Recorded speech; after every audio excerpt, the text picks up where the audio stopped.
What is up, Bucs Nation? You are watching the Loose Cannons podcast. I'm your boy Sammer, hanging out with Stank. No Poppy Latte tonight, but we got a jam-packed show for this draft recap special. We got JC Cornell, one of the amazing studs of the Fully Loaded podcast. And, of course, James Yarcho of the LockedOnBucs podcast. And you guys are watching, like I said, the Bucs 2024 NFL Draft Recap powered by Omni Energy. As you can see on the right of your screen, you have the Omni Energy rundown, which shows you guys the 7 draft picks the Bucs selected this past weekend. Unfortunately, we couldn't be on the live show, so we decided let's make a really special draft recap. And for those of you who are wondering, what is Omni Energy? Listen, I don't just say nice things to say nice things, but zero sugar, low cal. I think it's only 10 calories.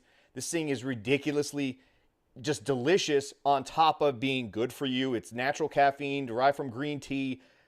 I'm not joking when I say that the Beach Day flavor is now my favorite drink. So throughout the day, I'm pounding these bad boys, but they're actually not terrible for you, which is awesome. Awesome drink. Check them out. They're throughout Florida. I believe, JC, correct me or not if I'm wrong here. I believe they will be available for shipping out at on their website at any moment, right? Oh, they're good to go right now. Oh, sweet. So there you go. We'll check them out after the show. And if you guys are new, hey, I hope you enjoy the show and you give us a little subscribe action at the end of it. Those of you who know who we are, hit that like button now before you forget. Whew. With all that being said, boys, welcome to the draft recap. What's up, Yarcho? What's up, JC? What's up, Stank? Welcome to the show. This is delicious, by the way. A hint of this one is You got Beach Day? Beach Day. Yeah, the Beach Day one. A little hints of coconut, a little pineapple. And I'll tell you something. The founder and CEO of Omni, I mean, he took 5 years to perfect the taste of each 3 of these drinks. He always goes above and beyond for everything he does. It's amazing. No, tastes like it. So, boys, this past weekend was a draft that, listen, not a lot of these names were people that or guys that people were mocking to the Bucs, but I think they went out and they addressed culture, physicality, speed at certain positions. I love almost every one of these picks. The last 2, toss-up, but those first 5, unreal. I liked all of them. So we'll start at the top. We'll start with pick number 26. Graham Barton, the offensive tackle out of Duke, is now a Buccaneer. And according to Jason Light, he's going to be the starting center. According to SpyTech, they don't know yet. But I like this pick. I think it's a physical player. I think it's a guy who comes in and immediately changes the tone on the line regardless of that position. I know Stank loves it because it's a fat pick. It's a fat guy pick. Dude, he looks like Buzz Lightyear. You seen the chin, the jawline, the girth? Can we just talk about girth? Incredible. Right. I mean, we've addressed what we really needed to. Right in the middle. It's been a weakness of our line for quite a while now. We haven't had a run game since I don't know, maybe even before JC was born. It's been that long. So 1989. Yeah, 89, the year JC was born. No disrespect to Ryan Jensen, great pass blocker. No disrespect to Robert Hainsey, also a pretty good pass blocker. This guy brings it all. He's going to anchor that line. I think we're going to see some push up front in the middle. Exactly what we needed. And I'm sure Rashad White, actually, we know Rashad came on the show. He's excited. He's excited. I think that this is an absolute dream for Jason Light to have this guy at 26. Most of the mock drafts had him top 15. I don't think they thought they were even going to be able to sniff him. And then, all those quarterbacks get drafted and he starts dropping down. It's just, and Light, I guess, said today that he was looking to trade up for him and didn't pull the trigger and he fell in the Bucs' laps. I mean, it's a dream pick for Light. He loves offensive linemen. And this guy's going to plug in and play right away. Has all-pro potential in his career and Pro Bowl potential in his rookie year. Yeah, the thing I like the most about him is, sorry, Yarcho, I'll let you go. I just say the thing I like the most about him is how physical he is at the point of attack and how much he just immediately addresses run game. I know he's a good pass blocker, but that initial surge and that physicality and that burst is something that we've been missing since Ryan Jensen's time. Yarcho? Oh, I was just going to say, Jason Light was obviously stoked about the pick. I don't know how many people saw it, but on Twitter, the Duke Twitter account or X account put out like a 13-minute video following Graham Barton around draft day, and you could tell how excited he was and talking about his experience with the Buccaneers and how relieved he was to be drafted by them. But this is, it's a great pick. I loved the pick. It's not sexy. It doesn't grab headlines. It's, people are like an offensive lineman. My dad even texted me and he goes, a center, you had to stay up for a center. And I'm like, no, you don't understand. Like, this dude is going to come in and it's a lot of pressure for him, but they are going to look to him to anchor this line. And you're putting a lot of pressure on Barton to help that run game, to keep Baker from having to pull off these ridiculous escape acts that he had to do last season. Still question at left guard because really don't know how that's going to pan out at all. But, getting a guy like Barton without having to make a move, you could end up looking back on this 3-4 years from now and saying that was the steal of the draft. Yeah. I would like to say one thing before you say it's not a sexy pick. I know Stank hates this, but a perfect 10.0 score in the RAS. Yeah, that's kind of sexy. What? I don't hate it. I like it. Okay, a little razzle dazzle. We bring, bring it. He's a perfect guy. Perfect on the RAS score. Everything you could ask for. That's incredible. Listen, as far as I know, I thought nerd was in. I thought chicks dig nerds. I thought that was the thing. Like, nerds are sexy. This kid's a nerd. He went to Duke. All right, let's not pretend he went to, the University of Florida. He went to Duke. You got to have big brains to go to Duke. You got to have big brains to play center and guard. Yeah. And immediately you have 4 of your starting linemen on your offensive line there are drafted guys who are very good to great to one of them was already basically a Hall of Famer at his current trajectory. That's ridiculous. And to say that we don't have a left guard, Yarcho, I get it, but man, you got 4 ridiculous studs next to that really, mysterious candidate at left guard. What were you going to say? I was going to say, Yarcho brought up the little thing that Duke did that showed his journey. Did you see him breaking down the draft? He's explaining. So he's like, his friends like, the 6 quarterbacks went first. And what that does is it pushes all the other positions. Yeah. Bro, I was like, he's going to be great on this show. That's all I know. He needs to be on the draft show next year is what I'm getting at. And just to follow up on JC's point, not only, and this is going to make Stank twitch a little bit more, not only did he get that 10.0 RAS score, they did RAS scores for 2 different positions for him. Center, he was the 10.0. At guard, he was a 9.99. Incredible. Yep. Like this dude is going to be fun. Yeah, this built in a lab. Slam dunk pick. JC and I kind of discussed what we think he's going to play. I think he's going to be the starting center, but the Spy Tech conversation there, or the comments that he made a couple days after the pick, kind of leads to a discussion. So I'm going to ask you, Yarcho, and then I'll go to you, Stank. Do you see a scenario where he's the left guard as opposed to the center? Because remember, he hasn't played center since his freshman year at Duke. Not to say that he can't translate over, which we've done with multiple guys under the Jason Light era. Or do you see him sticking it out at guard, getting more acclimated before they move him more to center next year, possibly? Yarcho? I do think there's a scenario where he does play guard. And I think that scenario is if you have that competition at left guard, you brought in Bredesen, you brought in Opeta, you have some undrafted free agents, you have other guys that you can try to work in there. If those guys all just stink, like they are just terrible. And it's like, okay, the best option for this team, both in terms of run protection, pass protection, being able to have this offense working the best is to put Barton at left guard, leave Hainsey at center. Because if you go back to 2022, Hainsey didn't do a bad job at center. He was in the top half of the league, according to a lot of the PFF metrics. And then last year he takes a big step back because left guard was a disaster. You had Cody Mount going through some growing pains. So if they look at Opeta, if they look at Bredesen, they look at some of these other guys and go, you know what, we need the best 5 athletes on that line. That means we got to move Barton over. I think that's the scenario, but I would say it's highly unlikely. I think Barton's still your starting center. Stank? I agree with James. There is a scenario. You do risk a little bit toying with the chemistry that Baker and Hainsey have already, right? You don't necessarily know that it's going to be magic right out of the box between him and a rookie. So, I think Tom made it very clear before the draft and while he was here that relationship is everything. And we're assuming that he's just going to step right in and be dominant but he's got to learn the offense. He's got to learn the guys around him. He's got to learn all the calls. He's got to learn the quarterback. That is a big, big, big hill to climb. It's a lot easier just to slide in at left guard his first year, cross-train with Hainsey for the center position, and at some point potentially make the move over.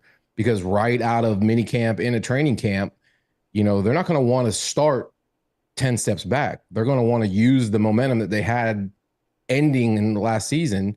And training a brand new center, while you're trying to achieve, improvement could be difficult. So yeah, I could absolutely see a scenario where he initially starts at guard and then finally transitions over to center.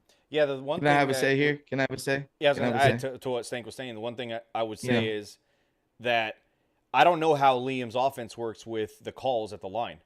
Is it going to be all on Baker? Is it going to be on the center? Is it going to be on the center and Baker? Do you want to take that off of the rookie center's plate and then put it all on Baker? And that makes Baker's job a little bit more difficult, a little bit more different than what he's been doing. So a lot of that stuff goes into it too, just to, reiterate. And what were you going to add there, JC? No, I'm just going to say, I think one factor you have to think about is how much Baker Mayfield likes Robert Hainsey as a center. Right. Yeah. He's been vocal about it. So that gives, a chance for Barton to play left guard, possibly with that Baker love to Hainsey. I think you got to think about that a lot. I do think Baker has some say around this franchise coming back for a reasonable deal, and we'll see. Yeah, the one thing I was going to add, almost to the same point, you have to remember, I don't think the Bucs went into this draft thinking that Graham Barton was going to even be available, and I don't think they were going in this draft thinking let's upgrade the center position, because from the people I talked to, they thought that Hainsey struggled mostly because of the left and the right guard throughout that season, and they thought that maybe if we could upgrade those pieces around him and keep, like you mentioned, JC, Baker happy, then we might be okay just kind of continuing to build what we have. Maybe draft a guy later on that you can bring in as the heir apparent later on if you don't want to keep Hainsey beyond this season. So I don't think they went in thinking about the center, but he falls into their lap, and they're going to say if he's going to be the best center on the team and we can figure out left guard, like Yarcho was saying, then that's the way to go. I do think that what Spytech says is more so the truth, if that makes sense, of how it's going to end up playing out. And you never know, man. He could have just said that just to create competition in the room and not hand the rookie everything right off the bat and make him earn it in that regard. So I like the pick. I think we all agree there. I think the reality is you don't need to make this decision today. You can go to training camp, see how it works. There's no rush. There's no rush in this decision. Yep. And definitely not. By the way, Poppy Latte is in the chat. What's up, baby? The chat is going crazy. Latte? Hello, everybody. Thanks for joining us. Everybody on Twitter who's watching right now. Sammer finally got into the modern ages. Now we have a show on Twitter. It's odd. It took this long, but I appreciate all your hard work, Sammer, even though like a 10-year-old could have done it months ago. But anyways, I digress. I don't know. I forgot what I was saying. No, you're going to say that's why I don't let you talk too much. We're going to move on to the 57th pick in the draft. Since the Bucs didn't go edge, all the edge guys were gone at 26. It only made sense that at that spot they would go ahead and take the best edge rusher available. And in their minds, that was Alabama's Chris Braswell, a pick that I would not have wanted at 26 or even at the bottom of the first round. But I believe the four of us may agree that this guy was the best player in that spot. A good edge rusher, comes in with some power, has some work to do. But if you compare him to Yaya and how Yaya came along and how the Bucs were able to solidify that, position by the end of the year in his regards, I think this is another great pick. But again, it goes back to what I talked about last night and what I'm talking about earlier in the show: culture, physicality, just that ability to come in day one and know that this guy's going to work his ass off. And he's never had a starting position given to him. He's always been behind somebody. He's always produced in my mind. So this is another good pick in my opinion, because again, it gives some flexibility to Todd Bowles and what he likes to do. Yarcho, curious what you think about this pick, because again, he wasn't a fan favorite going into this draft. Yeah, I liked this pick a lot, and I honestly didn't think he was going to be available at 57. If the Bucs had gone with Barton or JPJ or somebody else in the first round, I didn't think Braswell would have lasted as long as he did. But 10.5 sacks, 15.5 tackles for loss, 5 takeaways. And this is a guy who I look at him as being such an incredible character person, where he could have left Alabama numerous times for more or better opportunities. And he stuck it out, and he kept grinding, and he kept fighting, and he was behind some of the best football players that we have seen.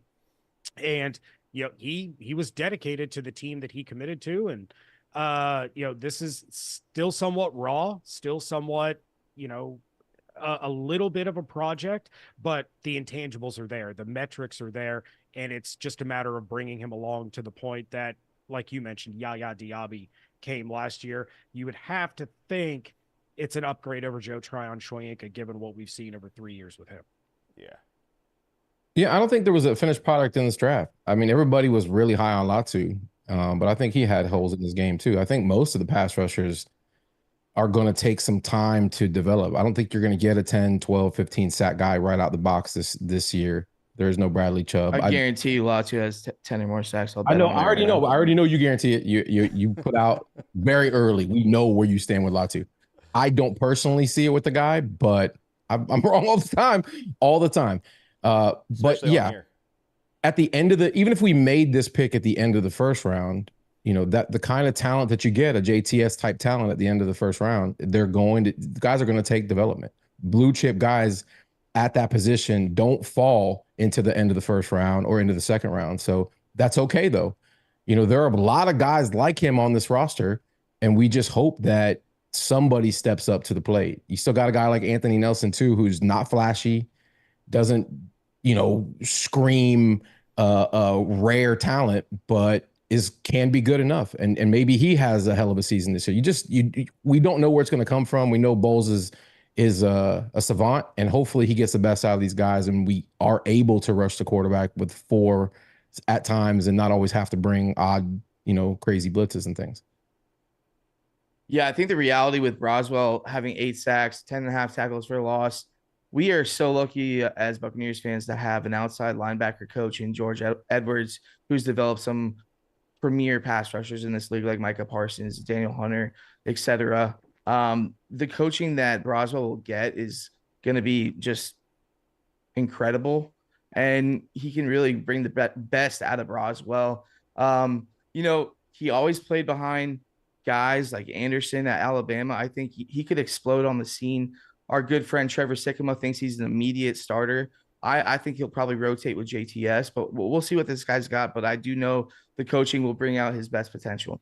Yeah, I think he starts off the season as a rotational piece, and if you're able to plug him in moments to where he can make an impact and grow a little bit of confidence and really try to kind of let him work on his craft, because right now he only has one move, and that's power. That's not going to work at the NFL level every single time. You're going to have to find a guy like a Donovan Smith who's lazy on a rep. But that was like Yaya. And he grew into that role, and I don't think they threw him into the fire immediately because of that. But I like what you were touching on, Yarcho, and you, a little bit, JC. He's had to earn his way every single time, and that kind of speaks again to the culture that the Bucs highlighted. When I talked to Jason over the weekend, he said that all the guys we picked checked off the culture question mark that we wanted. We take the locker room and the leadership on this team very, very seriously. We wanted to make sure we drafted guys that would be able to fit in. And our team first guys aren't going to be selfish. If they're not playing, they're going to be happy for their teammates. They're going to be ready to play when they have a chance to get on the field. And that kind of, that applies to the next guy we're going to talk about too. So, he may not be the best edge rusher in this draft, but I think the Bucs got a guy who has a pretty high ceiling, in my opinion. And if they can develop him, they can grow him. And just, again, he comes from Alabama. That's culture, man. That's championship. That's a pedigree in itself, and that's something like you touched on, Yarcho. He didn't quit. He didn't leave. He played special teams. I think he's had a field goal or a punt block every season he's played at the college level. That just tells you this guy's willing to work. So if he's willing to play special teams in college, probably willing to do so in the NFL and earn his way up. And I don't see a scenario where he's not the starter by probably week 9 or 10, kind of like how it played out for Yaya. So I'm excited to see how that all plays out. But it's hard to keep talent like that off the field if he starts to grow and develop and really, it has an impact for this team.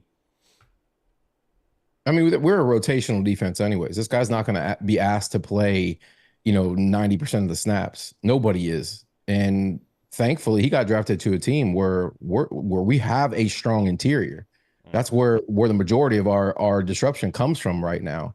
Shaq had a whatever year last year. Who can blame him for not having the best year ever, coming off of injury and everything that happened? So, having that pure speed guy off the edge, I don't know that we have that with anybody right now. But you don't necessarily need that with the type of guys we do have in this building, especially if we're getting pressure up the middle. It just makes a guy like Braswell's life so much easier. Yeah, it's going to be fun to watch him rotate and see what Vita can do, what Kancey can do to help those things. And remember, those guys, guy like Kancey is really, really good at stunting and flipping to the outside. And now you got a guy with Yaya and a guy in Braswell who are able to go in and create power as opposed, because speed doesn't matter when you're in the middle on those moves a lot. Sometimes you got to be able to go around. We'd be remiss not to mention that I heard Vita Vea lost a ton of weight. Maybe they put him at end. Right? They play him at end already. No, I heard they're playing him a corner. Almost 400 pounds. So he's making the transition to outside corner is what I heard. So one thing I want to add to this conversation right now. Obviously, it's announced. Hopefully it's about Vita Vea's weight. The Bucs said no to JTS's 5th-year option, which is expected, right? Yeah. So with that being said, you would imagine Braswell is going to get as many snaps as possible to get adjusted to this defense. Yeah. I wouldn't count JTS out though. Hey, he may not be playing for another Bucs contract, but he's playing for another contract elsewhere probably. So I expect to see the best version of JTS, whether that pans out or not. I'm not going to question his effort. I don't ever think he's been a loafing guy or a low effort guy. So I expect him to continue to put in the effort. I do think he's a solid edge too. He plays the run really well. He does a lot of what he's expected to do. He just doesn't come up with the sack numbers, which is ultimately why the Bucs end up drafting a guy like Braswell. So, we'll see how it plays out. But this is not my favorite pick, but I do like that we went 2 fat guys or 2 big guys on the line to start the weekend. I know Stank definitely likes that. That's a big deal for Stank. I mean, before we rush through it, at 57, who would you have rather seen us take? Well, Nealon went the pick before us to the Cowboys, and I know that was a target for them. Yeah, so I wonder if that was kind of the second best option for them at that point was Chris Braswell. They're not going to take a guy they don't believe in, so either way. I'm not sure who else was. Do you remember Yarcho who could have been an option at that spot? I know TJ Tampa was a pick everyone was pounding for, but he went to like the 5th round or something. Yeah. Right. Could be medicals with that guy. You never know. I can't remember offhand anybody that I was like, oh, the Bucs really should take this guy right here. Could have gone corner, could have gone wide receiver. But ultimately, I think Braswell was the easy pivot option. If Nealon was one, the player that they were really honing in on, Braswell's an easy pivot there because both of them are pseudo projects, right? They didn't fall to the second round for no reason. So you're still getting a highly athletic player to come off the edge, which was, probably the 1B to interior offensive line being the 1A in terms of needs. Yeah, I was going to say, we're having the same conversation if we draft Nealon, right? It's the same thing. Well, I mean, if you look at Braswell, 6'3", 251, and Nealon was like 6'4", 275, both power rushers, similar kind of guys. I think Braswell's the better athlete overall, but it would have been close. Yeah, I don't think they could have waited another round to take an edge rusher. If they didn't go edge at 57, now it's pretty much it, in my opinion, unless you go take a flyer on a Muhammad Kamara or Javon Solomon down the road who, probably don't have even near the ceiling that Chris comes with. So I think that pick made sense. And again, you bring in a guy from Alabama who at least knows how to win, knows how to, put his head down. You don't get playing time for Nick Saban unless you're trying. So that's kind of a big deal. So that he's going to come with that effort. The next pick was at 89. This is my favorite pick of the draft, boys. Tykee Smith, safety out of Georgia, has nickelback. I want to say experience. I want to say like expertise. I mean, this guy is a ball hawk and the quintessential Todd Bowles defensive back, chess piece. And when I say chess piece, I mean 3D chess, because he's going to have the ability to move him around, be able to shift into a 3 safety look when he's on the field, or drop him out of that look down into the nickel, down into the box. He's not shy of making tackles. I mean, this kid checks off so many boxes. Again, culture. He comes from pedigree in terms of Georgia, winning program there. He does so much that I like, and it's so much that fits with this Bucs defense. And they're building a really cool group in that secondary on the entire defense, honestly, especially with him and Winfield back there and Jordan Whitehead. It's going to be fun to see how Todd Bowles uses this piece. Please don't forget about Christian Izien, okay? We won't. I agree. I don't know if you're being sarcastic, but I like. No, I'm dead serious. Okay. He played his ass off. He played his ass off. He's got He ball earned that. skills, He put his earned ass that off. role. He got pissed off about my projected roster, and that's completely fine. I loved his response. Like, if you don't have competition immediately at slot, they're gonna battle it out. And I'm sure both of them will take a good amount of reps. I mean, it's fine, but it's a good battle to watch. The guy came out of last year. Like, was anybody talking about Chris Izzian? Undrafted from Rutgers. Undrafted. Yeah. And he stepped in and definitely showed ball skills. He had more ball skills than most of our starting unit outside of Winfield. He naturally has some skills. So he's got a year under his belt now. He's got a full camp where, well, obviously he still has to compete for his position, but he's got the edge over this kid. And I think both of them have position flexibility. They can kind of do what Todd Bowles likes to do, which is pure craziness back there. You know, he put more than one nickel on the field. He could put more than one safety on the field. He does all kinds of crazy things. So I think they both still have the opportunity to contribute either way. Yeah, I don't think the Bucs start off 1-0 last year if it's not for Christian Izzian. And it's the same kind of thing with Tykee Smith. You know, this is a safety that converted over to nickel corner. And then in the offseason, they bring in Tavier Thomas, who is expected to compete at that nickel corner position. So now you have a three-way battle with Izzian and Thomas and now Smith, who, as good as Georgia is, Smith led the team in interceptions. He was one of only 3 players in college football to have 4+ interceptions and 2+ sacks last season. So this guy is a playmaker. He is a bona fide ball hawk. He is, and I thought it was funny that he was listed as a safety. When you take a look at his snap counts, he played more out of the slot corner position than he did every other position combined in 2023. So he is a nickel corner. But again, he has the flexibility. Izzian has the flexibility. They have little to no depth at actual safety. So these are guys that Todd Bowles can move all over the place. You had Zion McCollum playing safety last year in the playoffs because that position was so just awful outside of Antoine Winfield Jr. So these are guys that they can move all over the place. And I think that really adds a layer to Todd Bowles' defense, right? We know that Todd loves to bring pressure from all different sorts of places. And if you have all these guys that can play all these different spots, you never really know who the blitzer's going to be, where they're coming from. And you can disguise a lot of things when you're able to put Izzian and Tykee and Jordan Whitehead out on the field all at the same time. Yeah, I think the reality is there's a good chance Izzian and Smith will be on the field at the same time. Todd Bowles kind of make the star position famous in Arizona when he was with the Cardinals. I could see Tykee Smith playing that star position with Izzian on the field at the same time, and just Bowles getting creative with plenty of just blitzes and whatnot. I do see him playing that star. I just find it hard to believe that Todd Bowles would take a playmaker like what I think Tykee is going to end up being off the field and not, put him on just because of another playmaker. I think he could figure it out. And listen, over the last, 5 years, how many times have we had a corner that was out injured? Now that the Bucs have signed guys, they've drafted this kid. We have Izzian now who has experience, whether he's a starter or depth piece. I think they all end up kind of playing similar number of snap counts, but they're going to make those snap counts count.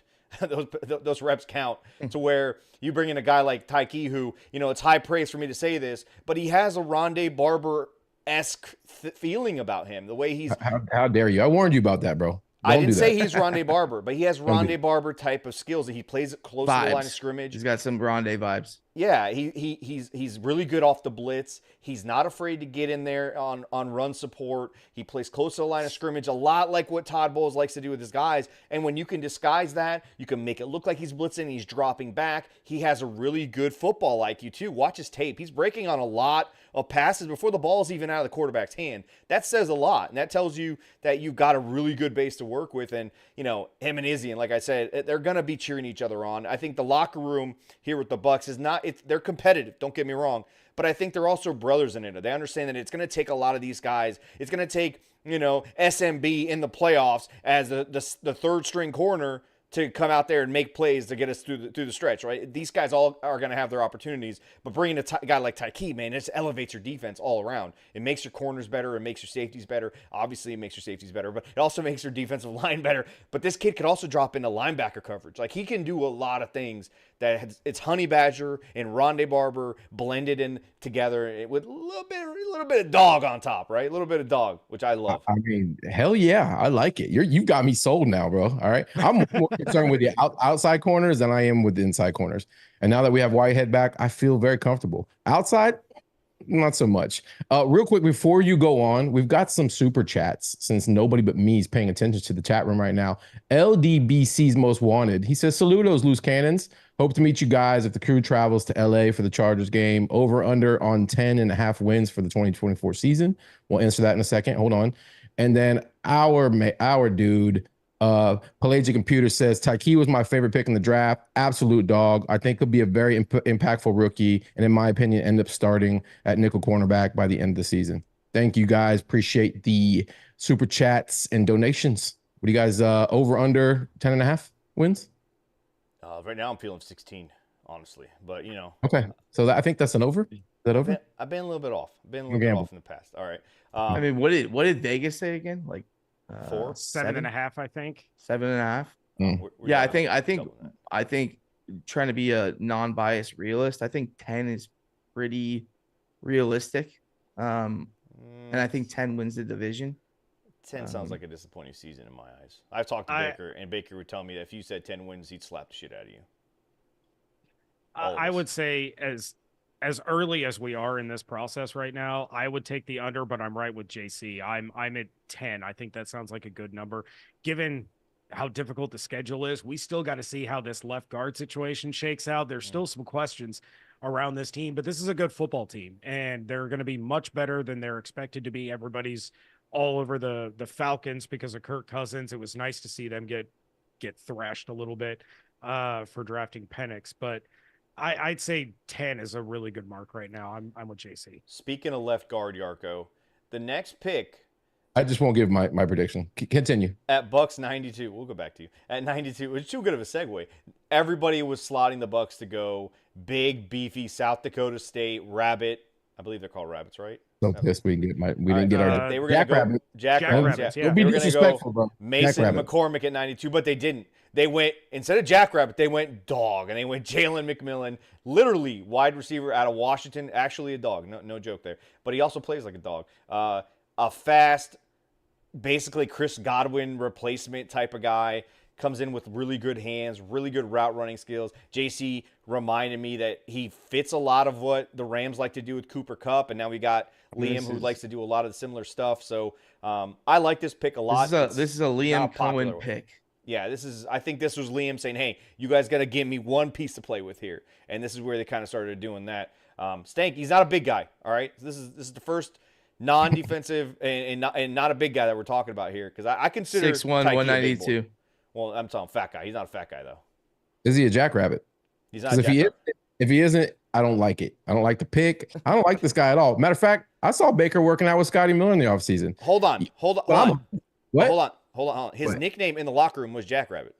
Oh, that makes me a whole lot more comfortable then. Yeah, I like what I've heard so far. I heard that he was the leading receiver last year and then came in the season a little banged up. And then you had, the two darlings that got drafted early out of Washington. We love that football team, evidently. Like, we just love taking players from that school. So we scout them really heavily. And I feel like we know a lot about this guy.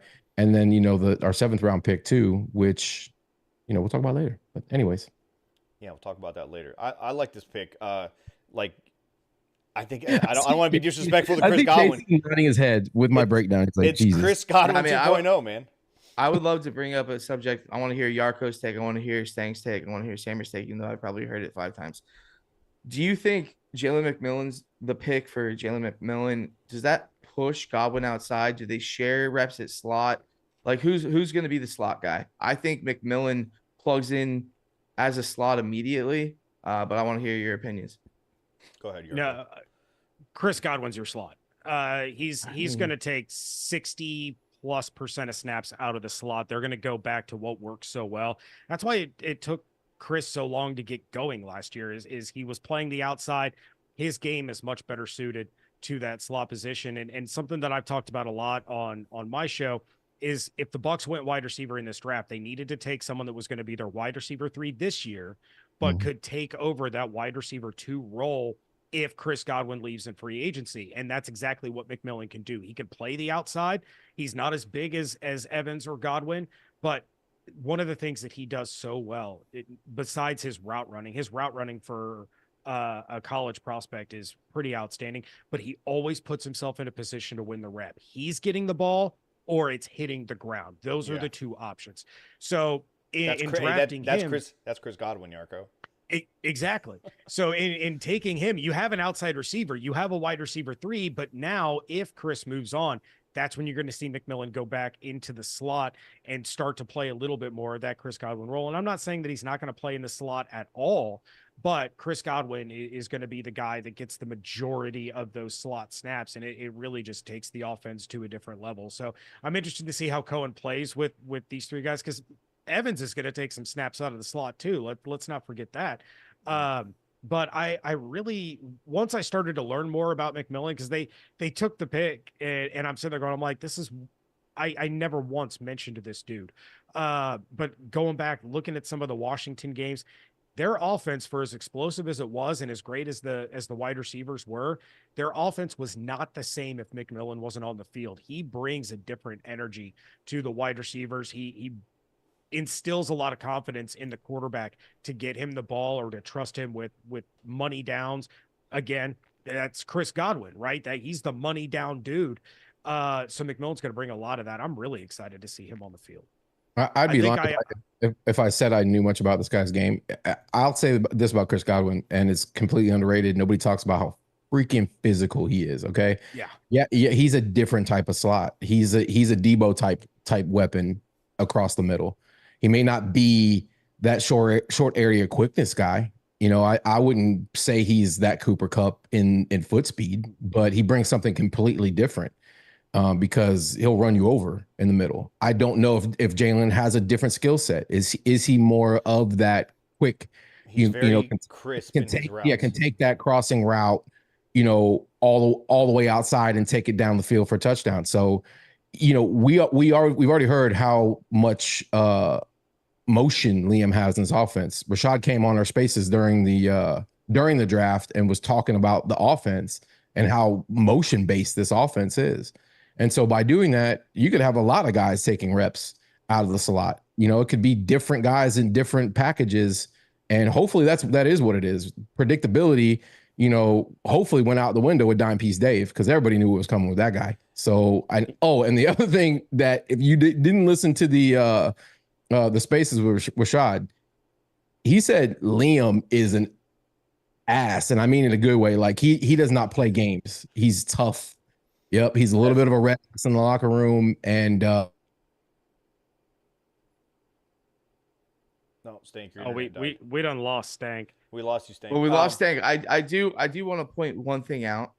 I'm not making this comparison, but I do want to say the Rams drafted Cooper Kupp in the 3rd round. The Bucs just drafted Jaylen McMillan in the 3rd round. Next season. Yeah. Go ahead. I'm sorry. No, I'm just saying. I'm not saying he's Cooper Kupp, but he's going to play the Cooper Kupp role eventually when Godwin leaves this team after this season. Yeah, so I said kind of something along the lines of I think Trey Palmer is really the guy that should be more worried about his reps on this team the minute McMillan walks in. But I also think that could push a guy like Trey to elevate even more and take another big step in his second year, because he was a rookie last year. But in terms of, McMillan, it would make no sense for him to be your eventual or hopeful replacement for Chris Godwin and not also give him reps at that spot to get him acclimated to utilize his skill set. I do think he fits really well in that slot position, but it would be stupid to also not play Chris in that position, because that's when Chris is really going to elevate this offense this year with Liam and the way he likes to run things. But don't forget, the Bucs are going to be moving away from that 12 personnel. They're going to be in 11 personnel a lot. So you're going to see McMillan in a lot of opportunities on this field. He could be in the backfield even. He could be, stacked in that slot spot, and then have Chris Godwin on the outside. This again brings more versatility to that side of the field again. Now Chris can motion out. You have Mike Evans who can play basically all three spots. Chris can play all three spots. And now you have McMillan who can fit here and there. You got Trey Palmer, who I think is still going to come back and make plays and probably be better this second year, like I said. So I like this pick because of that versatility. But, man, his route running is so crisp for a college football player. Like, you would think his pops was Jerry Rice, because that was another one. Jerry Rice's son was another really, really good route runner in college on tape. So you bring in a guy who takes attention to detail to his craft very, very seriously, and that's going to fit in this locker room. And again, a selfless dude, not the number 1 or number 2 receiver in Washington. Was happy, has amazing dance moves, by the way, after he scores touchdowns. So that's going to be fun to see added to the Buccaneers locker room. But he understands how to fit in. He understands that he doesn't have to be the top dog, and that's a big deal. Again, culture. Again, like bringing in a guy who had speed and culture, another big part of this draft. And it's like seems to be overriding theme, not just because I'm saying it, but because it's clear as day. Like, you bring in a guy who had to earn his stripes and get his playing time and capitalize when he got those opportunities. And you add him to an already very selfless locker room and a very selfless wide receiver room. That's a huge pick, in my opinion. JC, you asked us a question, then you walk the fuck away, and then you come back. I think I offended him. Yeah, I think you offended him. But do you think that he pushes Chris Godwin to the outside? I don't think necessarily he pushes him to the outside, but I think they're going to split the reps. I think you have to. Listen, once again, not making the comparison. Cooper Kupp, 6'1", 200. McMillan, 6'1", 200. McMillan runs a 4.4. Cooper Kupp ran a 4.6. I mean, this is a home run pick for the Bucs offense and Liam Cohen. Yeah, this is a fun pick. Another fun pick. But before I move on, actually, let me remind you guys, hit the like button. Please smash the like button. Hit the subscribe button if you are new. And don't forget after the show to check out the Omni Energy's website, because they have, listen, I'm not just saying this, ridiculously delicious energy drinks. Yarcho, we got to get you hooked up so you can experience this. Natural caffeine, dude. No sugar. These things taste phenomenal too. Like that's the cool, I think the biggest takeaway for me, aside from the health advantages of it, and it's not, a Red Bull, it's not jam-packed with sugar like some of those monsters, but it tastes delicious, man. It tastes delicious. I like it. And listen, they're powering this entire show. So if they stop making energy drinks right now, this show is going to get disconnected. And I think that's what happened to Stank's feed there. I think he didn't have any energy drink in him. So now he's back. I think he's still frozen, actually. But we'll move on. I think so too. We'll move on. The 125th pick, a bit of a surprise because we did not talk about this guy, I feel like, on anybody's show. The Bucs go with running back out of Oregon, Bucky Irving, who I think another really good pick. I know JC likes him just because of the skill set that he brings. Yarcho, I'd love to hear what you think about this kid who's a fast little Warrick Dunn / Chase Edmonds, almost like merged clone. Again, another guy that it looks like somebody we've seen before on this team. Yeah, this is the one that I probably had the biggest problem with. And I like Bucky Irving. I like what he brings. I like what he can do. But for those that watch or listen to Locked On Bucs know that I was pounding the table for a guy like Audric Estime or Braylon Allen, because I wanted to see the Bucs bring in a running back that offered something that they didn't already have. They have the speedy, elusive backs, the pass catching backs in Rashad and Chase. I needed to see a power back. I needed to see that guy that you could trust on 3rd and 1, 4th and 1, goal line to get that yard. And granted, Barton is going to help with the push on the offensive line. And I think they're relying on that a little bit, the upgrade in the offensive line, being able to get Rashad that 1 yard that he seemed to have trouble with last year. But with all that said, I do like Bucky Irving. I think he's a solid running back. Over 2,200 yards, 16 touchdowns when he was with Oregon.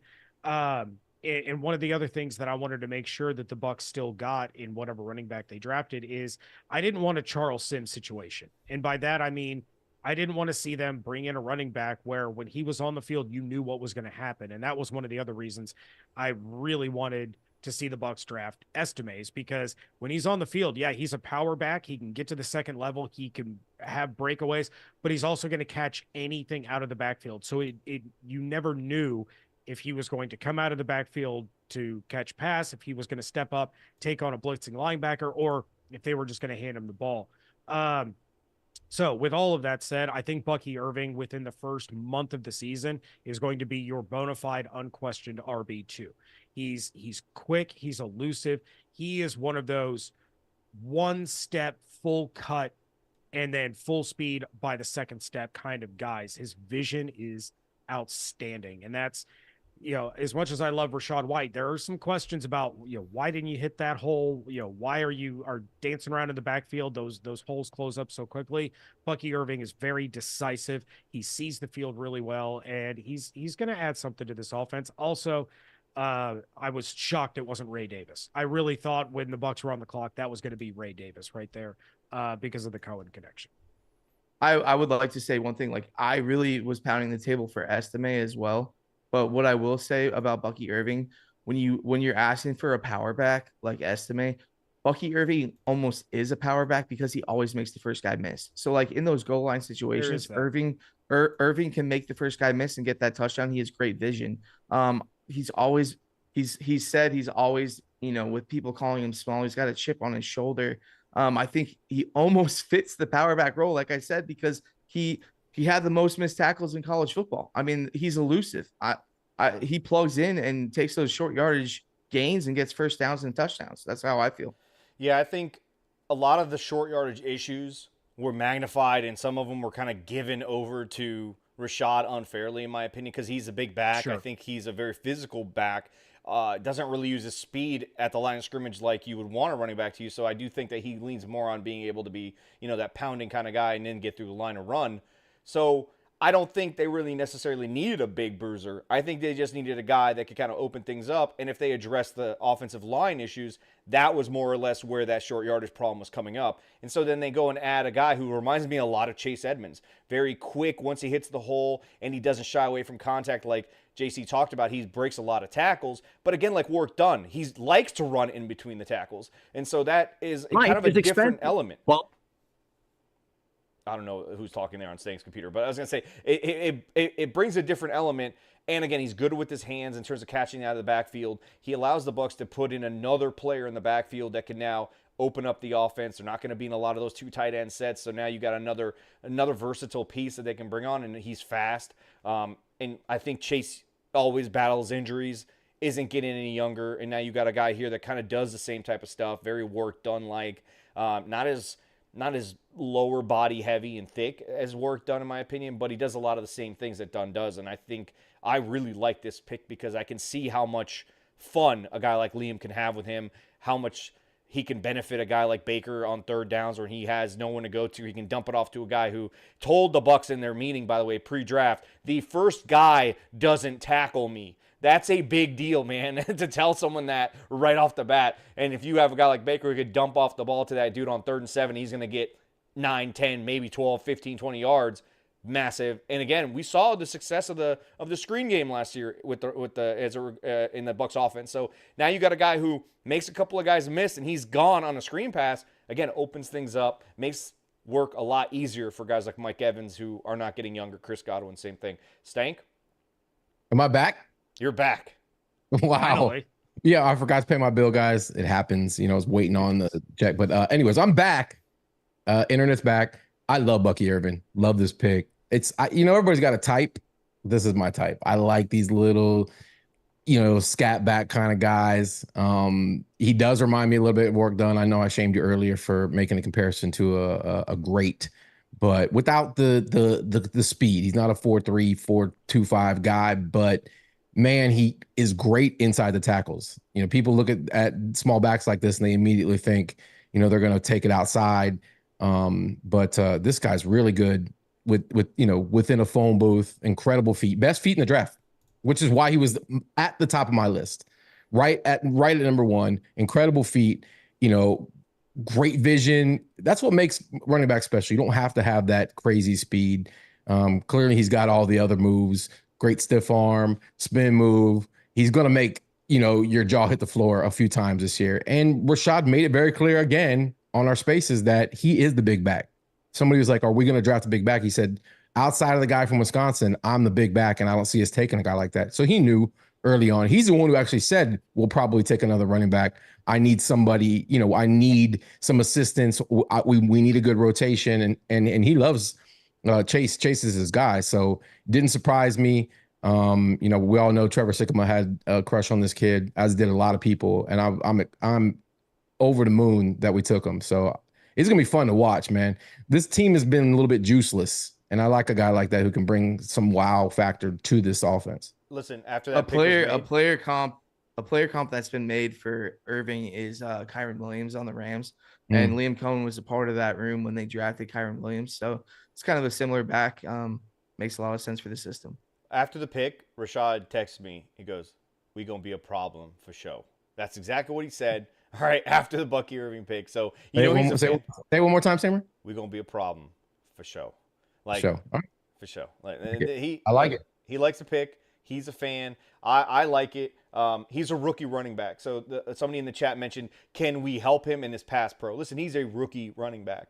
That's part of the coming of age as an NFL running back. You got to learn pass pro at some point. You're gonna struggle with it at first, and so I don't expect to see him on the field a lot because of that. And so when they do get him on the field, they're going to pick their their spots. They're going to let him come out there and put him in position to make plays. And like I said, you get a guy like that, you can put on the left side of Baker in the shotgun. You can put Rashad to the right. You can put Chris Godwin to the right. You can put McMillan to the right. You got so much option with what you have now with this, and you have speed and you have playmakers. And like I said, it's going to make things a lot easier for everybody else. Hey, Yarcho, I'm going to show our age a little bit, but Dave Meggett maybe? Like that Meggett, maybe a little bit. I mean, Dave Meggett was a little bit thicker, though. He was a little bit thicker. Well, and I will say this to the point in the chat. One of the things that I learned very quickly going to the scouting combine, talking to players, is every single running back that I asked, I learned quickly to stop asking the question. Every single one that I asked, what do you need to do to improve your game at the NFL level? Same answer every time: pass protection. Because most of them aren't asked to do it in college. It's not a skill that they have developed. So, that's like, to your point, Samer, he's a rookie running back, and that's what you're going to get out of that. He's going to struggle in those situations. He has to learn. He has to develop that skill. And it's going to take the coaches. It's going to take Rashad and Chase with their experience and their knowledge of how to do it. The last thing I'll say on the running backs is a name to keep an eye on. I am really intrigued by the undrafted rookie DJ Williams. Sean Tucker wasn't what they thought he was going to be. Patrick Laird is still in the running back room. DJ Williams could be a guy that sneaks his way onto this roster. Okay. I didn't even think about that.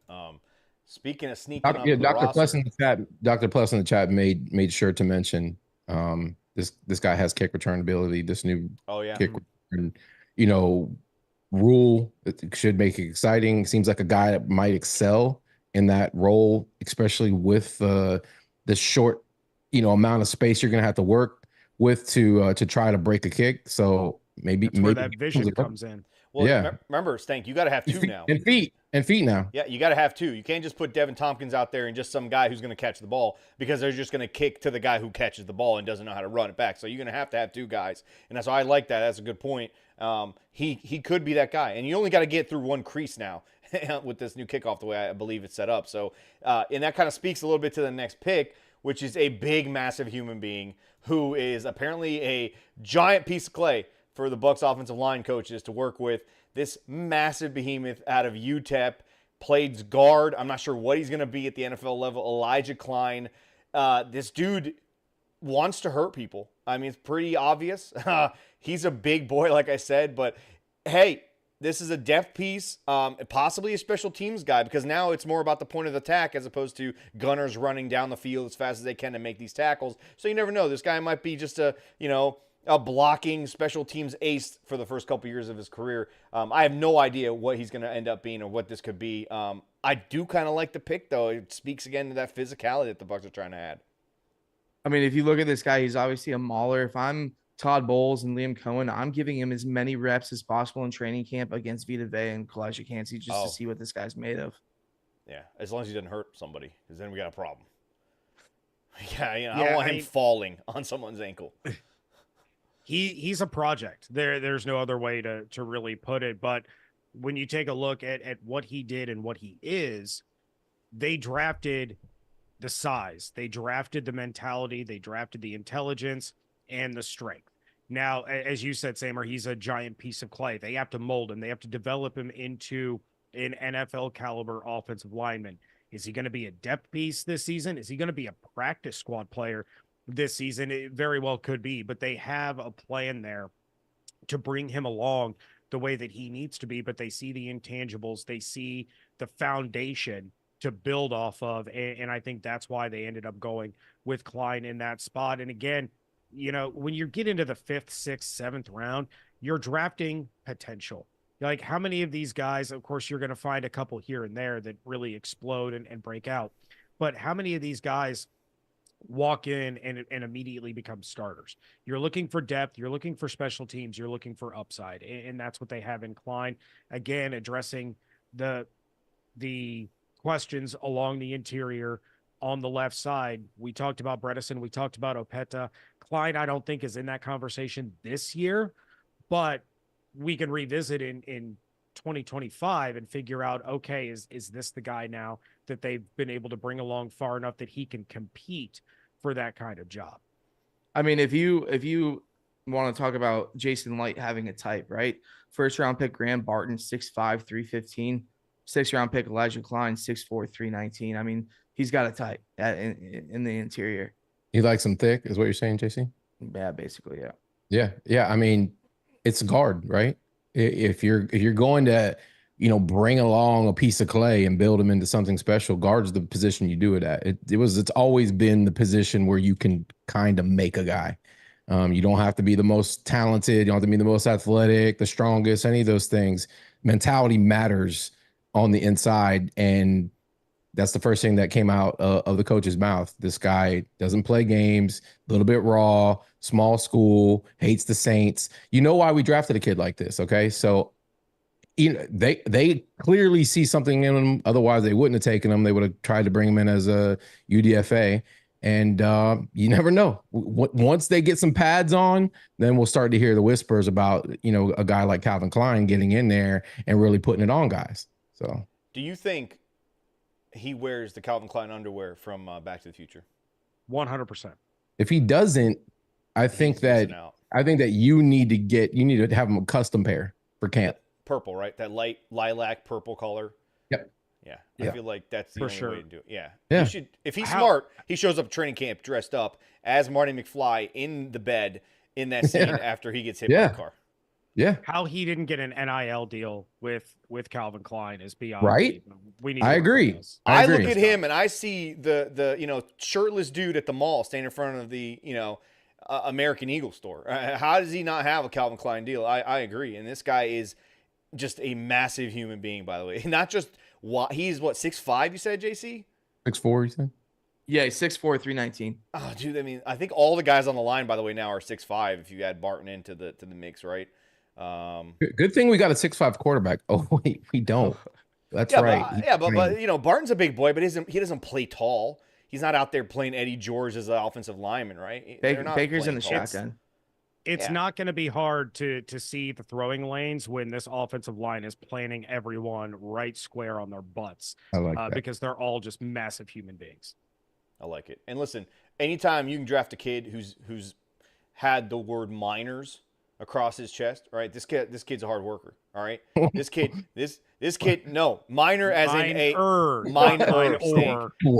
Don't twist it. This kid works, all right? This kid works his ass off. He's gonna come in here. He's gonna try to bust every human being in the mouth the second he walks in here. He's probably chomping at the bit right now to get to rookie camp just to lay someone out. He wants to make sure another rookie doesn't make this team. What are the odds that the first training camp fight Klein is in the middle of? 100 to 1. He's in. No, he's definitely going to be the guy. I mean, it's probably like plus 250, $100 to win $250. All right, cool. It's going to be sweaty out there. You got a lot of beef in the middle now. And then you got a lot of beef on the other side too. You know, with maybe not. I don't know. You could be completely abbed up Vita Vea, hopefully with hair, because didn't like it. Wasn't a big fan. Stop with it. Grow it all back. It's funny how everybody started calling him fat once he cut his hair, right? And sometimes that happens, right? You get that. You see your friend he gets the haircut or she gets the haircut, all of a sudden you're like, did you put on 700 pounds? Because you're huge now. And that's what happened when Vita cut his hair. He no longer had the distraction of that beautiful locks going down his jersey. And all of a sudden he's just huge. And so I'm glad, honestly. That's what happens to you, Stank. When you take off those Urkel spectacles of yours, I always think you gain like 25 pounds. Once you take those massive deals off your head, man. It does, yeah. You know what happens? You know, the glasses, the hat, they make me look symmetrical and square. As soon as I take them off, talk about big ball of clay, right? That's kind of what I look like. Yeah. Yeah, your face looks like one of those pieces of clay someone punched right in the middle. The older you get, if I sleep on one side, it takes half a day for my face to just kind of like go back. Yeah. I slept over at your property one time. I woke up next morning, took you to the airport at 5:30 in the morning, and half your face was still leaking off. Yeah, it was definitely something. I don't know. Word of advice, James, JC, if you ever have to travel with Sammer, don't ever let him make the travel plans ever. I like to arrive early so I can max out the destination. I'm with you. We woke the kids up one time to surprise them with a trip to Orlando. Woke them up at like 4 a.m. We're like, hey, do you guys want to go to the airport and go to Florida, or do you want to go to school today? And they woke up real fast. And we were in Orlando by like 9 o'clock in the morning, straight to Universal. I tried that on Stank. I tried to ask him if he wanted to go to school, or if he wanted to go back home in Florida when we were in Appleton. And he's like, you know what? I'll go back to school, Dad. I still get free lunch, bro. I have a thing for milk in a cardboard box. Call me. It just hits different. It does, bro. It hasn't been refrigerated for most of its life. It's probably not real milk, honestly. It definitely hits different. Yeah, that's for sure. It does something. Gave me a mean pair of tits, so I'm all for it. Anyways, let's move on before to another dog. The Bucs went another dog. That's 3 dogs out of 7. That's a pretty good percentage in my opinion. They go to this pick 246, guys. It's the 7th round. We're not expecting this guy to be, what OJ Howard should have been. It's the 7th round. All right, Devin Culp, tight end out of Washington. One of the faster tight end prospects in this draft. So he does move for his size. He has decent hands. He wasn't an intricate part of the offense, but he did make some plays when they needed plays to be made at times throughout that season. And again, he comes in from a decent program, understands winning, understands being a backup, understands, knowing his role and kind of staying in his lane. So I don't know really what to think of this pick. Like I said, it's 246, so it's just a body. Again, this is probably a special teams guy who could help blocking in terms of, big point of attack kind of body as opposed to those gunners like I talked about earlier. So, I have nothing bad to say about it. I have nothing great to say about it. It just is what it is, in my opinion. I really, really loved this pick. And again, I got to give a quick shout out to my guy, Evan Klosky, who's on my show every Wednesday. I had him do a mock draft 2 weeks beforehand. He nailed this pick. His 7th round pick in the mock draft for the Bucs was Devin Culp. That's impressive. And what I really like about him, you take a look at the tight ends. Payne Durham came on late in the year. So you're hoping that Cade Otton doesn't have to take 94% of offensive snaps. That is not a recipe for a long-term tight end. So Payne Durham's going to cut into that a little bit. Devin Culp's probably going to open up in that Payne Durham role. So he's going to get a couple of snaps a game, but this guy's going to be a problem. And especially in the red zone, you got, 6'4", 78.5-inch wingspan.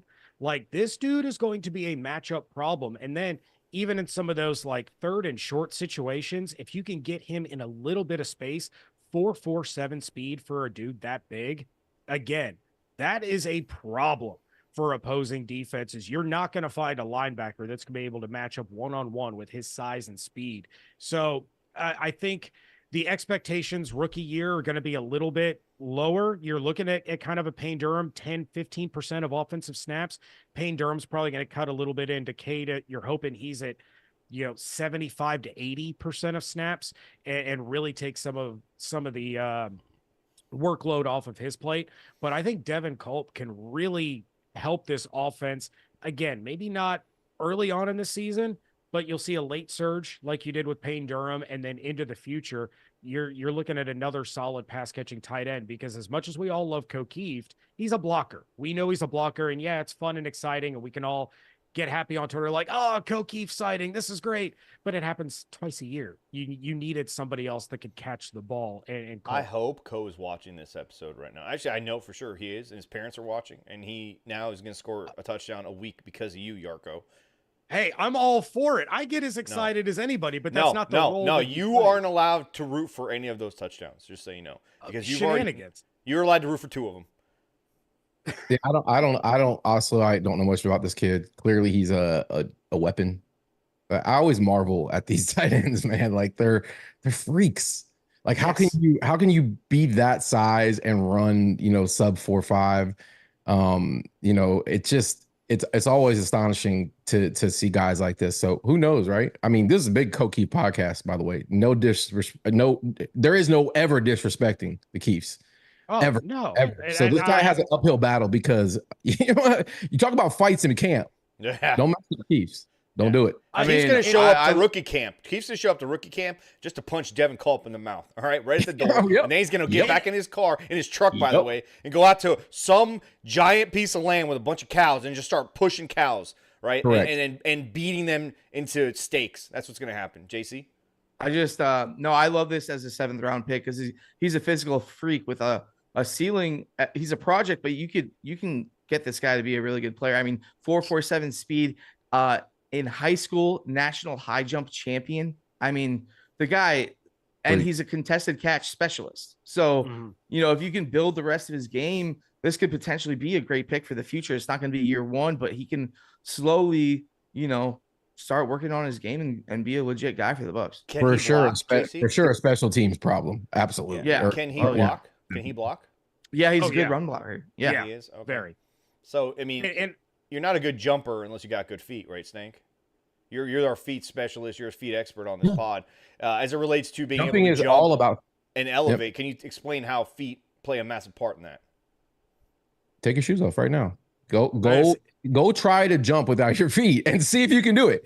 You can't. Okay. Excellent. There's a reason that the best jumpers on the planet all have great feet, right? It starts with foot strength, arch strength, all those things. This kid clearly, and I know from inside sources. You saw the picture with me and the owner. That's where they start scouting these guys first, from with feet up, ground up. That's what you do when you're scouting a guy. You start from the ground up, and as soon as they saw this kid's footwork and feet, it was a slam dunk. Honestly, he probably protects his feet by wearing shoes once in a while. Wow. Yeah, first time on the pod. Kind of off. They make you wear shoes in the NFL, but a lot of guys that I know that play on this team would rather be barefoot, as you can tell in pregame warm-ups. Stank, you bring up a great point. I don't think I've ever seen anybody jump who doesn't have feet, right? I don't think it's even possible. A good jumper has to have feet, and I think that's kind of the starting point there. I'm going to ask you guys, all the 3 of you, I kind of already expressed who my favorite pick of this draft was, so I'll start with you, Yarcho. Who was your favorite pick? Not just because, I mean, any reason, I guess. Who was your favorite pick out of these 7? Graham Barton's just such the easy choice. I'm not going to say Barton. I'm going to say outside of that, it's Jaylen McMillan. I really like what this kid can bring to the Buccaneers offense. And again, you're talking about a guy that can play the outside, can potentially be that Chris Godwin replacement out of the slot if he doesn't return next year. He's going to add a different level to the offense, and I'm really excited to see how he works with Baker and with Chris and Mike. JC? I'm going with the easy pick. We already said it on Fully Loaded, but it's Graham Barton, 6'5", 315, 4.97 40, 7.31 3-cone, 10.0 RAS score as a center. I mean, it's a slam dunk pick. The fact that you can have Tristan Wirfs and Graham Barton on the same offensive line is almost like cheating for Jason Light. And I know when Jason Light got that guy and made that pick, he was the happiest man on the planet. That is a Jason Light pick, and it's a home run. Yeah. Stank? Love that pick. I love Bucky, but I'm going to say Braswell. I have an affinity for pass rushers. I'm hopeful for this kid. Like I said, you guys, laid it out perfectly. He was behind some real blue chip freaks and still ultimately found a way to get on the field and be productive, on that team. So I'm hopeful that this guy brings some additional pass rush So I'm gonna say Braswell. I'm excited to see this guy. Yeah, that's a good pick. I honestly, man, the top 4 picks, I think probably say the top 5 picks. I'm really excited to see these guys get on the field and see how the Bucs kind of work them into what they're building, and especially on the Liam Cohen side of things, just to see how he incorporates a guy like Jaylen McMillan with Chris Godwin and with Mike Evans. Remember, he hasn't worked with any of these guys, and now to kind of come in with a fresh cupboard of ingredients to make your pie, it's gonna be fun to watch. And again, we're not even talking really enough about Bucky Irving and how he's going to be mixed into it. So I'm excited to see how they all get kind of worked in, not just rookie camp, training camp, but how that season all unfolds. Because I think the Bucs are going to be fun to watch on both sides. But I'm most excited to see how they're going to kind of take that next step with Baker and the offense and Liam. Yeah, and I don't know if this is something that you guys mentioned on one of the other shows, but this was the first draft that Jason Light had where he did not make a trade at all. Didn't move up, didn't move down. First time ever. And that just shows the confidence that he has in his scouting department, his other guys that are there, but in their ability to be able to take kind of best player available. Jason Light set this roster up really, really well. That they had a couple of key needs, but outside of that, it was basically they were looking for depth. They were looking for rotational guys, contributors, and they didn't have to spend the limited capital they had this year. They didn't have to spend future capital to make these moves, and he really played this draft absolutely perfectly. So hat tip to Jason Light and the job that he and his crew did. Yep. Listen, you guys know JC from my appearances on the Fully Loaded podcast. I'm the co-host on that show, not the main host. So, JC, this is awesome having you on here. We'll see you more often on the Loose Cannons. Obviously, you can catch myself and JC on the Fully Loaded podcast on audio platforms, but also now on this channel as well in video format. James Yarcho, I'm going to give you the floor and let you tell people how they can listen to you, read the stuff you put out, and watch you as well. Yeah, I'm on Locked On Bucs podcast 5 days a week. It's on YouTube. It's on all of your podcast platforms. And then I'm deputy editor over at SB Nation's BucsNation.com. All of our written content goes up over there. So yeah, just it's grind season, boys. It's lots of stuff that we still get to talk about because the NFL never sleeps. Yeah, I'm appreciative you guys both joined us. It's a long now the coldest winter between now and when training camp starts. This is the worst time of year, but we're freaks. This is what we do. We talk football. Somehow, James, you do 5 shows a week and continue to pump out content. I think you're the original 5 shows a week guy in this market. Nobody else was doing that before you. I always marveled at how I think about the Bucs all day, every day, but actually getting in there and recording a fresh show every single day. You and David, I huge fan. And JC, I know you've been a draft guy forever, man. This is like Christmas for you. I used to be like that. I'm not as much anymore. But you guys have brought it back out of me. I think I said early, Tom Brady ruined that. When he got here, I was like, I don't give a shit anymore. We're relevant. I don't have to worry about us taking somebody to save us. But now I think I'm locked back in again. You guys have inspired that in me again. So appreciate you both joining. Locked back in. I like that. I like how you did that on accident. All right. Before I kind of plug our sponsor one more time, I want to give a shout out to Poppy Latte and his son Jaden, who I believe is performing right now. So Latte is unable to not be backstage at this moment. Wait, hold on, Samer. Latte's performing too. Did he not tell you this? Oh, I did not know that. No. Is he DJing? What is that? No. So he's a stagehand and he has to pull kids kids are flying through the air and he has to be a part of the crew that makes them fly. So he had to dress all in black. He's like a part of the actual stagehands. Yeah. But he's out sweating for sure. Yeah, definitely. I was gonna say he's got to be sweating back there, right? Completely.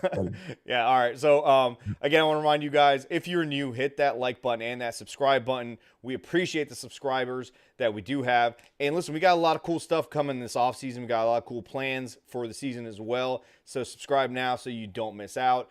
And like I said, one more thing. I'm gonna address it because people keep adding me, and I'll let you and JC speak to it. The giveaway.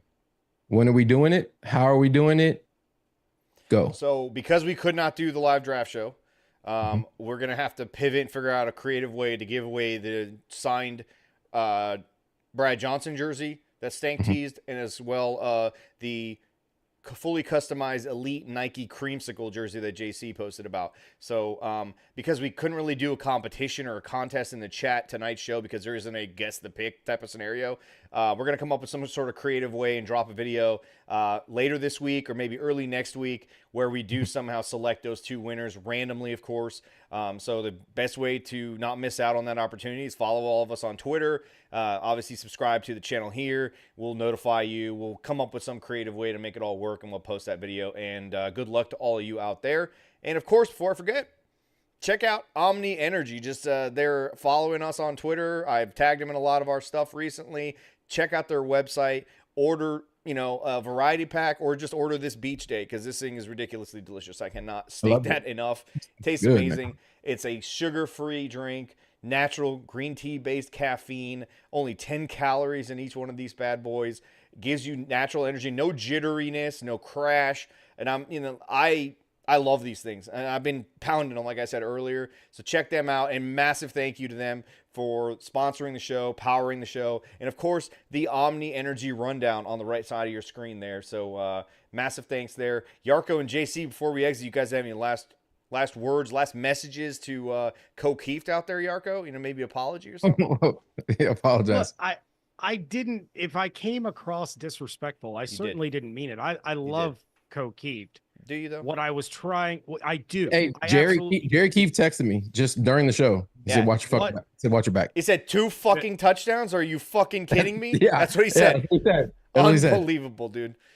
JC, do you want to speak about Co-Keeft, JC, in a loving manner, of course? I love Keeft. Yeah, see, that's if I have one thing to say for the rest of the show tonight, it's right here. Feeling dangerous. Oh. All right. Hey, thank you so much. Hit the like button. Hit the subscribe button. Yarcho, what? You want to apologize? Go ahead, apologize. I'll let you. I didn't mean any disrespect. That's not how apologies start. That's not how apologies start. Okay, I apologize to Co-Keeft for my comments. There you go. I feel that he plays a certain role on this team, and he does it exceptionally well. It was just that pass catching isn't what they want from him. This is not an apology, man. I'm just trying to explain what I meant. But again, I love Co-Keeft, and I wish him nothing but success. And his family. And I apologize. And his family. And his family. Oh yeah, well, great men. And his beef come from great families. So obviously, Co-Keeft has a wonderful. No, the Keefs are the greatest family. I want them to adopt me. Honestly, have you seen this RAS score? By the way, incredible. Oh, yeah. His dad's RAS score 12. Jerry's RAS score 12. Amazing. 12. Amazing. Yeah. Well, next time I'm down there, Keef's drinks are on me. All right. All right. We'll hang out. Drinks are on me. Hey, they can drink. By the way. Yeah, I don't think you should. I think you made a mistake there, Yarcho. I mean, he's a cattle farmer, Jerry. The man can drink. Yeah, I'm sure he can. But you know what? If I offended them in any way, I owe it to them. Listen, Yarcho, he eats at porterhouse before he goes out drinking. All right, he makes sure that there's some sustenance. That's my kind of guy. Belly. All right, it's a big deal. That's my kind of guy. His own porterhouse, by the way. He goes out in the backyard, gets it. Literally eats the while it's alive. Eats a live porterhouse. You ever had a live porterhouse? No, you have not, Yarcho. No, I don't think you have. JC, if my steak doesn't walk to my table, I don't want it. All right, I like that. If it's not medium well game. Medium well game. No, that's terrible. Good. Would you use ketchup too? That's more offensive than what I said about Co-Keeft. Ketchup? No, I use A1. What? Oh, come on. I'm just kidding. Calm down, all you meatists out there. Yeah, I'm a meatist. It's on my bio. Listen, check us out on our YouTube channel, of course, here. And don't forget to check out James Yarcho on LockedOnBucs. And, of course, myself and JC Cornell on the Fully Loaded Podcast. And Stank Bastard on the Buccaneers, whenever the fuck that comes back around. So we'll see you guys next week. Go Bucs.